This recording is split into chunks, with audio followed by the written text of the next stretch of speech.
What's up everybody, Max Digital here. In this video I'm going to review the Apple iPhone SE 2020 here in 2021. Let's take a look. So this is the most budget iPhone that Apple sells currently. It's for $400 brand new from Apple, but you can get it for as low as $100 and $230 on various websites. You can get it on prepaid or you can get them used for very low price. So this is a LTE device. This doesn't have 5G. This is an overall really small device that has a height of 5.4 inches, width of 2.6 inches, and 0.3 inches in thickness. For the weight, very lightweight as well. It's 5.22 ounces, so this is a very pocketable, very lightweight device.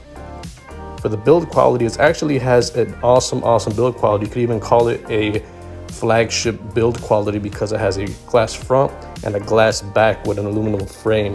So it doesn't have plastic like all the other cheap phones.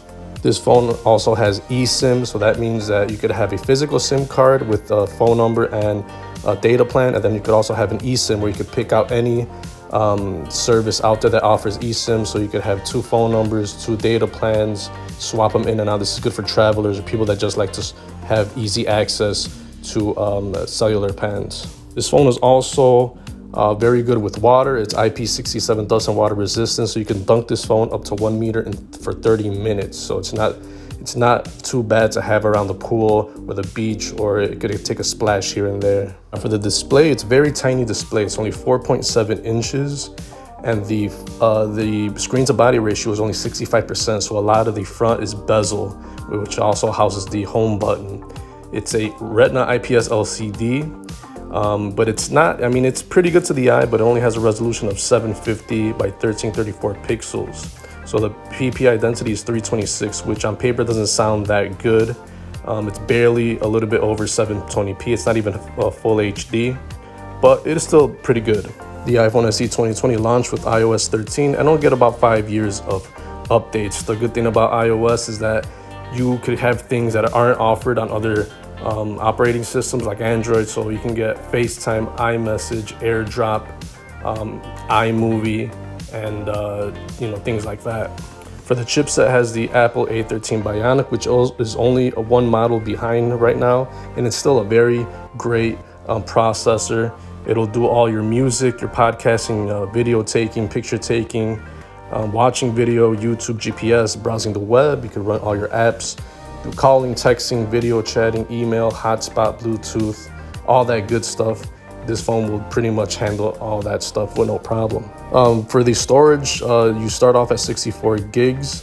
There's no expandable storage, obviously, which should be good, especially if you do a lot of everything in the cloud. And for the RAM, it has 3 gigs of RAM, which will do the job just fine. iOS is very efficient with the RAM.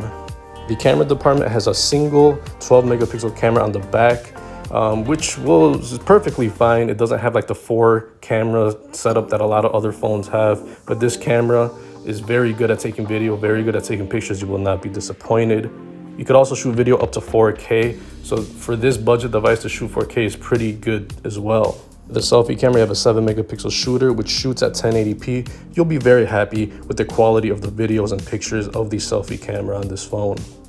This phone does not have a headphone jack, so that's going to disappoint some people if you want to connect your physical headphones, or if you want to connect your aux cord to your car, listen to music, or your mic. You're going to have to use a dongle, which is very inconvenient. But if you have moved on from wired and you have fully embraced wireless, we do have Bluetooth 5.0, which connect with all your wearables, your smart devices, such as your smartwatch, your Apple Watch, your smart band, your wireless speakers, your wireless headphones. Pretty much all the wireless devices will connect to this device with no problem. Phone has NFC, which is pretty much just used for Apple Pay for payments. For charging, it has the Lightning port, which is pretty much found on Apple devices. The security to unlock this device is a front-mounted home button fingerprint sensor. It's kind of an old school, reliable way to unlock this iPhone. It does take up a lot of bezels in the front. That's where you get a smaller screen, but it does the job. For the battery department, it's kind of lacking. It has a 1,821 milliamp battery, which today in 2021 is very, very small. And I can guarantee you this phone will not last you all day. You will have to charge it. Luckily, it has fast charging at 18 watts, which will give you 50% charge in 30 minutes. But that's probably one of the biggest, low points of this phone. You do get wireless charging though as well. So at this price point, this iPhone is still one of the best deals you could get, especially if you want an iPhone and don't want to pay a lot of money. It has a lot of nice qualities, such as the build quality. If you like small phones, this will be perfect for you. It has 4K, so the camera on this thing is very, very good.